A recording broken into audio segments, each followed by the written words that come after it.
അതുപോലെ തന്നെ ആരാ മാലിക് ഇബ്നു അനസ് റളിയല്ലാഹു അൻഹുവിന്റെ ചരിത്രത്തിലും കാണാം, മദീനയിൽ മറവിട്ട് കിടക്കുന്നത് കാരണത്താൽ മദീനയിൽ ചെരുപ്പ് ധരിച്ചിട്ടില്ല.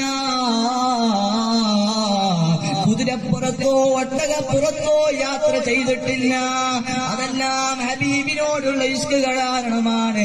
ആരാണ് മദീനയിൽ കിടക്കുന്നത്? ആരാണ് മദീനയിൽ കിടക്കുന്നത്?